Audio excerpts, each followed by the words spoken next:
Halo para penggemar dan pecinta fisika, pada video kali ini saya akan bahas ujian masuk UGM ya. Ujian masuk UGM ini merupakan pembahasan lanjutan dari part 1. Nah, sekarang ini kita sudah sampai part 2, bagian yang kedua. Nomor 1, balok B terletak di rantai licin dalam keadaan diam di tubuh balok A yang bergerak dengan kecepatan V. Massa balok A sama dengan massa balok B, tumbukan yang terjadi tak lenting sama sekali.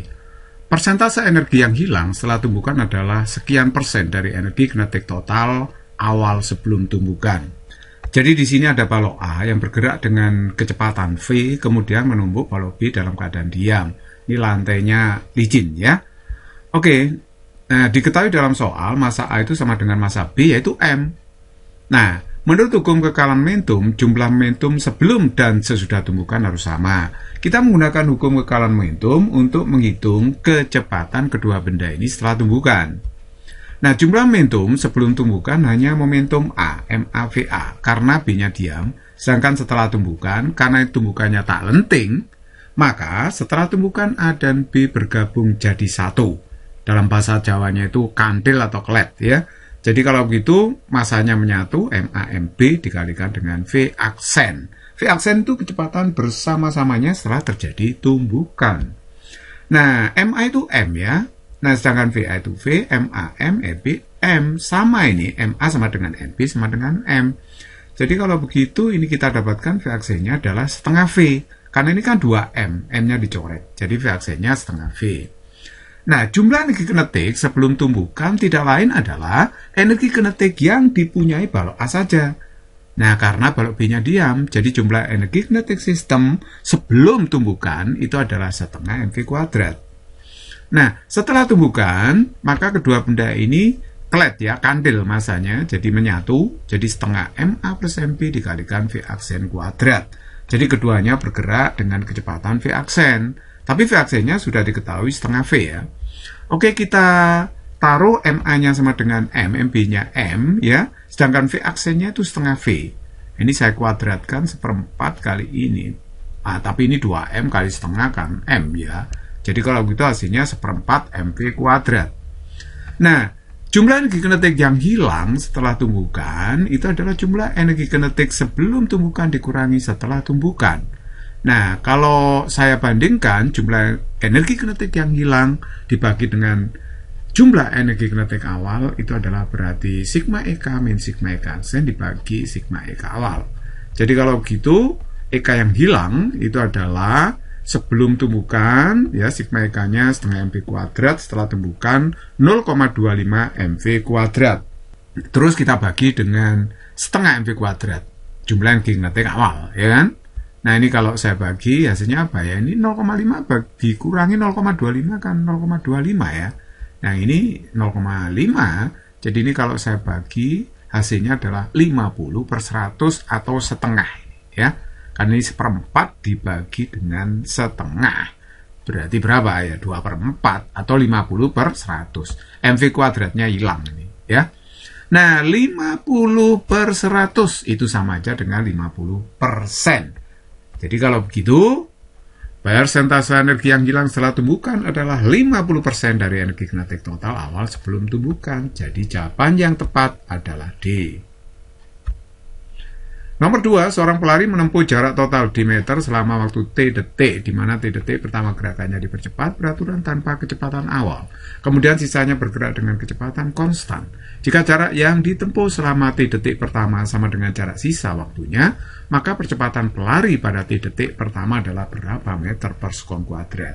Ayo kita bahas ya.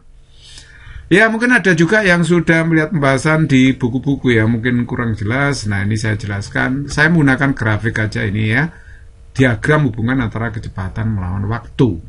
Nah, segmen yang pertama gerakannya adalah GLBB dipercepat. Jadi, keadaan awalnya diam, kemudian dipercepat dengan percepatan A.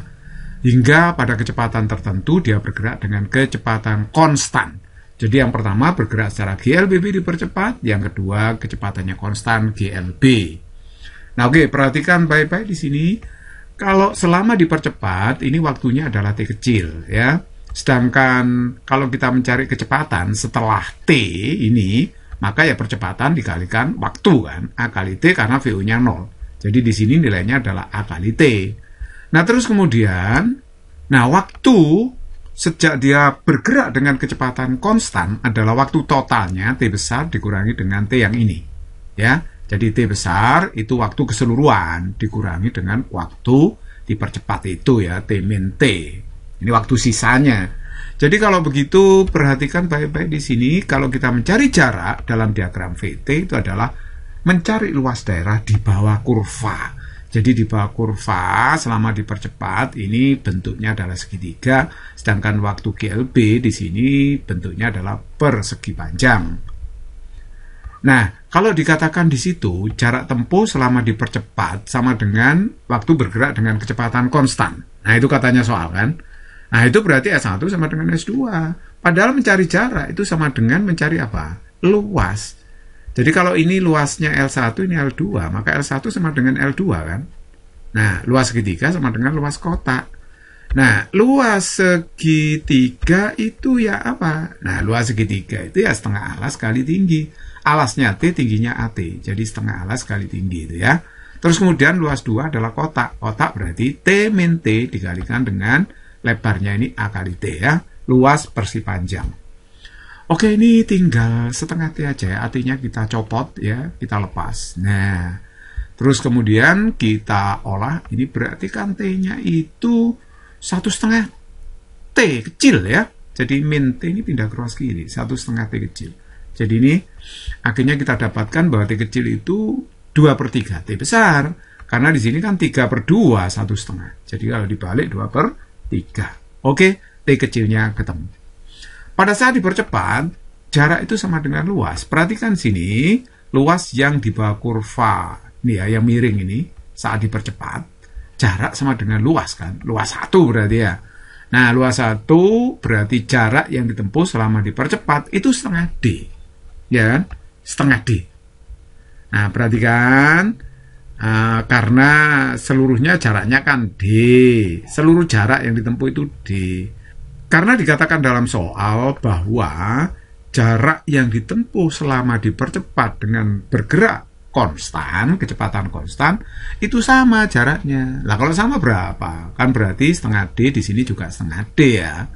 Karena ingat bahwa seluruh jarak tempuhnya itu D, gitu ya. Jadi jarak tempuh selama dipercepat itu setengah D. Nah, luasnya itu apa? Luas segitiga, kan setengah alas kali tinggi. Nah, kalau begitu saya bisa tulis D-nya itu AT kuadrat karena setengahnya dicoret ya. Nah, sekarang T-nya saya ganti ini 2/3 T kan, 2/3 T besar ini. Nah, kalau saya kuadrat jadi 4/9 T kuadrat. Ini yang dicari kan percepatannya, berarti percepatannya 9D per 4T kuadrat. Jadi jawaban yang tepat di sini adalah A. Nomor 3, 3 benda berturut-turut bermassa M, 2M, 3M dibungkam dengan tali-tali dan disusun seperti gambar. Tali-tali licin sempurna dan massanya diabaikan. Koefisien gesek antara benda-benda dan bidang sama, yaitu mu, dan percepatan gravitasi G. Jika sistem dibiarkan bebas bergerak, setiap massa bergerak dengan percepatan berapa? Nah, perhatikan di sini, ini 3M, 2MM ya. Nanti asumsinya 3M ini turun. Kalau percepatannya A, maka semua percepatannya A. Jadi ini sistem yang percepatannya sama semua itu. Oke, saya gambar dulu gaya-gaya pada benda yang pertama ini. Ada gaya normal N1, gaya berat W1. Pada benda 2, gaya normalnya N2, beratnya W2. Ini ada gaya berat pada benda 3, W3. Terus ada gaya gesek juga karena kasar ini ya. Nah, kalau dia turun, pasti benda 1 dan 2 ini bergerak ke kanan kan. Makanya gaya geseknya melawan ke kiri. Jadi seperti ini, gaya geseknya melawan ke kiri, karena nanti pasti W3-nya itu turun, ya kan? Berarti benda M1, M2 itu bergerak ke kanan dengan percepatan A. Jadi di sini yang tanyakan adalah percepatannya itu berapa. Tadi saya ngomong bahwa percepatannya itu sama untuk sistem ini. Nah, kalau mencari percepatan sama itu sangat mudah sekali. Kita cari dulu gaya geseknya ya, F1. Gaya gesek F1 itu mu kali N1. Nah, N1 kan sama dengan W1, berarti W1 itu massanya dikalikan kecepatan gravitasi. Massa benda pertama itu M ya, jadi M kali G. Nah, sedangkan gaya gesek pada benda 2 itu adalah mu kali N2, berarti mu kali W2, W2-nya 2M kali G. Nih, masanya 2M ya. Oke, atau saya tulis 2 mu kali mg kan sama aja. Nah, kalau sistem percepatannya sama ya, kita pakai rumus ini aja. A sama dengan sigma F per sigma M, hukum 2 Newton ya. Nah, sebenarnya ini ada tegangan tali, tapi tidak saya gambar, karena tegangan tali ini aksi reaksi saling meniadakan, jadi nggak penting, makanya tidak saya gambar, karena hanya mencari percepatan. Tegangan tali tidak dihitung di sini ya, kita hanya menghitung percepatan. Jadi percepatannya adalah W3 dikurangi F1 dikurangi F2. Kenapa kok dikurangi? Karena F1, F2 berlawanan dengan percepatan negatif yang sama arah dengan percepatan positif, kan gitu ya. Sigma M itu jumlah masanya. Nah, terus kemudian W3 itu 3mg, F1 min mu mg, F2 2 mu mg, M1M, M2 2M, M3 3M. Nah, berarti kalau M-nya saya copot kan boleh nih ya. Saya copot, saya coret. Dicoret itu hanya 1 loh ya. Jadi M saya coret ini 1 artinya. M dicoret 1 gitu ya. Jadi kalau begitu tinggal ini, kemudian kita sederhanakan, ini 3G, yang ini min 2 mu G, terus ini dibagi 6. Jadi saya keluarkan 3G-nya, dalam kurung 1 min mu dibagi 6. 3 per 6 itu setengah, ya kan? Jadi boleh saya tulis seperti ini kan, 1 min mu G per 2. Jadi jawaban yang tepat adalah B. Nomor 4, sangkar S bermassa M berisi balok B bermassa M kecil sama dengan 0,5 M besar, ditarik dengan tali vertikal ke atas oleh gaya sebesar F seperti ditunjukkan gambar. Balok bersama sangkar dapat bergerak ke atas dengan percepatan tetap. Besar gaya tekan balok B pada dasar sangkar adalah berapa? Jadi kalau sangkar ini bergerak ke atas mirip seperti lip gitu ya. Jadi balok B ini akan menekan dasarnya sangkar ini, berapa gaya tekannya, itu yang ditanyakan, berapa kali F gitu ya. Oke, kita kerjakan tinjau sistem dulu. Apa yang dimaksud sistem? Sistem itu adalah balok B dan sangkar ini dianggap satu kesatuan balok besar. Nah, seperti ini ya. Berarti balok besar ini kena gaya F, percepatannya ke atas, terus kemudian balok besar ini juga punya W total. W total itu berarti W-nya balok sama sangkarnya, gitu kan? Nah, percepatannya itu kan sigma F per sigma M. Oke? Kita pakai hukum 2 Newton lagi nih. Jangan bosan-bosan pakai rumus ini ya.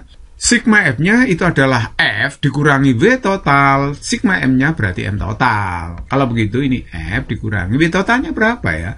Ya, massa balok ditambah massa sangkar, berarti M besar tambah M kecil dikalikan G. Ingat, berarti itu M kali G ya. Nah, massa total adalah massa sangkar ditambah dengan massa balok. Gitu.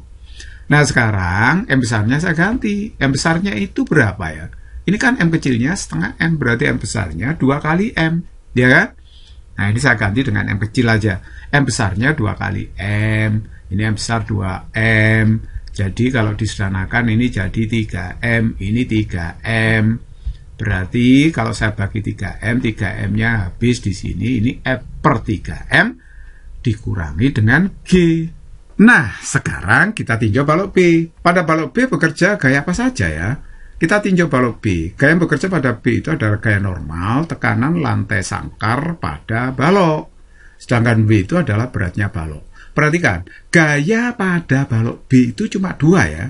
W beratnya balok sama normal ini. Ya, sama gaya normal itu. Nah, kita gunakan hukum Newton 2, sigma Fm kali A pada balok B. Sigma F-nya berarti N secara percepatan positif, B-nya melawan negatif. Jadi M min W sama dengan M kali A. Nah, W itu kan masanya balok. Jadi M kali G, M kecil ya massa baloknya. Nah, M kali A, tapi A-nya balok itu sama dengan A-nya sistem. Percepatan balok sama dengan percepatan sistem. Ya, ini tadi yang kita hitung ya.